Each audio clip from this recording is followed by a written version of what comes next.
Hey, welcome to Leaving CrazyTown with Finn and Sarah. Hi, everyone. That's Sarah. I'm Sarah, and we are going to, and Tula might be, come on up here, sweetie. This is Tula girl.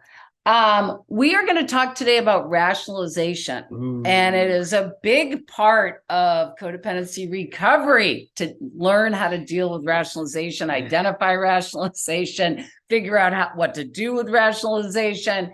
Big. Yeah, Finn's really happy that Sarah brought this topic up today because now I'm having all sorts of awarenesses about how I rationalize. How we rationalize. So for some of you that don't know, obviously, well, it's not obvious to everyone, but rationalization is a huge part of addiction.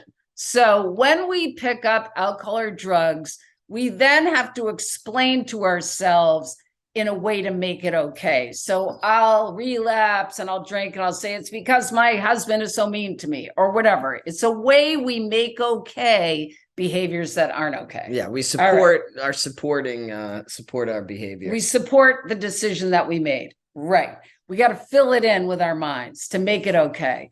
So I was going to give an example and Finn was going to give an example. So my example is I have moved into a little rental and I have a lovely landlord, which we'll discuss on another episode. And so I've noticed some things. This is new to him, so he doesn't really know what the place is like yet. And there's some issues. And what's happened in the last couple of weeks since I've moved in, I've noticed the issues, and then this is what happens to my mind. I say to myself, am I being a princess? Which is really the first thing I said to myself. Am I being a princess? Like, are these things real problems, or is it just that I want them to be a certain way? And so why do I rationalize? Yeah, why are you telling yourself So rationalization happens when I'm trying to make, again, the things wrong with the apartment. Okay, so why? Because I don't have to tell the truth to myself and I don't have to tell the truth to the landlord, which then would bring up perhaps fear of not being liked, fear of him getting mad, whatever. So one of the tools with rationalization when you're questioning yourself is to do what I call a reality check, which is to call someone who may know some information about the topic. So I called my brother, who's a landlord up in Vermont, and I checked with him. I said, geez, when you move into a place, is the stove supposed to be like really disgusting and not clean and blah, blah, blah, and a few other issues? And he said, no, that is not okay. So I got the reality check. And this morning, I texted the landlord about the few issues. And what did he say? He said, those are totally reasonable requests. And then what happens to me? I'm free and I don't have to think about it anymore. That's the thing with rationalization too. The longer it goes on, the more you have to rationalize something. The more the bigger the fear gets, the more the stories and the reasons and the explanations and everything increases. When really the final result is, if you can get beyond the fear and speak up and tell your truth, which is really what it's about, freedom. Okay, so that's what this channel is all about, finding freedom. Freedom. So Finn, take it away. All right. Next example. Back to the dating app. Back to Finn and dating. Back to Finn and dating. Which a lot of people can relate to. Evidently, this is where I'm working on a lot of things. And yes. So I, once again, start chatting with a woman on the dating app. And Sorry. So my profile there's a question and it says, what is, your best, what's like the best day, best day ever, or what's your favorite thing to do? And my response is anything at the beach. Right. All right. Anything at the beach. I'm spiritual. I love the beach. Yes. I'll spend my life at the beach if I could. I don't watch the news. I love to live in a state of whatever, peace. Yes, no Stargate, news. I don't need the news. Fantasy shows. Okay, let's not get too carried away. Anyway, what Stargate is. Okay.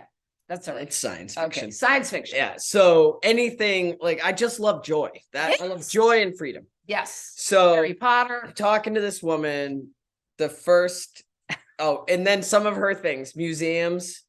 All right, I'm okay with that. Concerts, never. Hates the beach. I didn't get to that part yet. And then what was the other thing she liked? Oh, trivia. Trivia. I'm sorry. Go ahead. Okay, go. Sorry, my interest. It doesn't give me a chance to finish. So insane. Anyway, so we're chatting back and forth, and I tell her, I've got to confess, I'm not good at trivia. Like, I literally have no space in my brain for I don't even know actors' names, authors' names. No, science and fiction is my favorite one. Trivial Pursuit, the little green one, that's the only one I could ever do. Okay. Every other one, like, I don't know names of stuff. I don't care. I'm just living in the moment, people.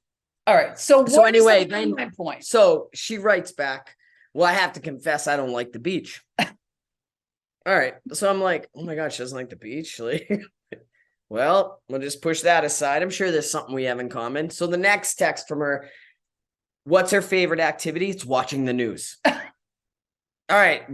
Still, all these red flags for me. Like, so far, there's nothing in, like, these are exact opposites, right? And I think, well, so right away, I'm like, she's not a match. But then I push that aside. Well, where's the rationalization?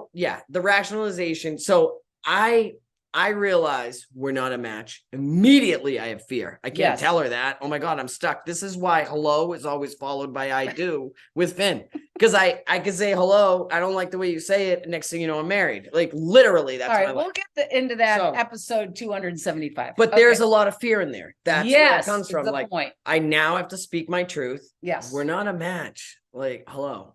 But nope, I can't do it. So now I have to support my inability to tell her that we're not a match. So you make up reasons why it's going to be okay. Yes. So I tell myself, all right, well, she sounds interesting. Is what you said to me. She's smart. I mean, I don't know everything about her. Maybe there is something we have in common. So now I don't want to be with her. We're not a match. I'm going to call her and ask her out for coffee.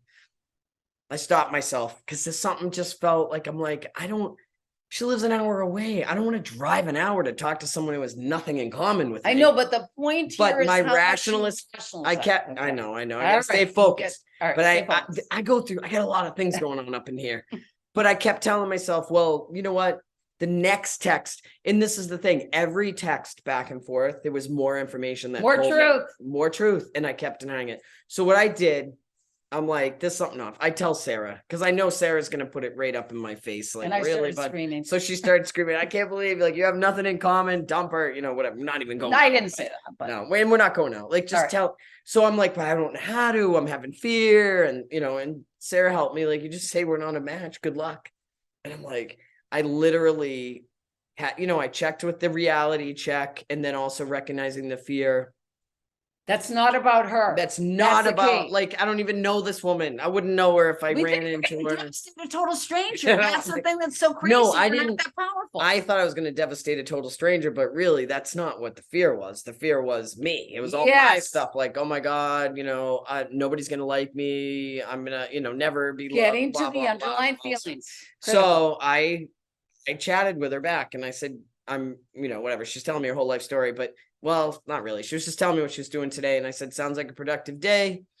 I've been reflecting on our chats and we don't really have any interest in common. I don't think we're a match. I wish you luck in the future. And I hope you find someone. Right. End of story. Perfect. And I literally wanted to throw up. Like I was like doubled over, like, oh my God, Sarah's like, just noticed, but rationalization gone. I feel totally free. I'm over it. That stomach feeling of anxiety around telling her the truth is gone.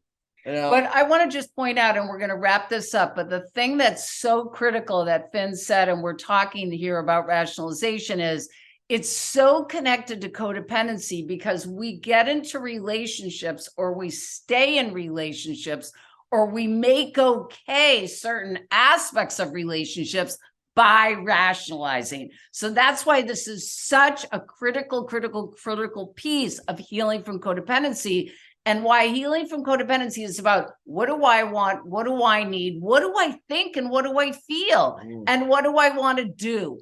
And it's not about what we project this other person is going to think or feel. We're coming back to ourselves, which is what the whole thing about healing is. We want to be with ourselves. All right. Key. Key. Awesome. What do we say at the end always? Well, I want to say before right, at the end is if you find yourself saying, I shouldn't feel this way. Yes. Look at what comes after that.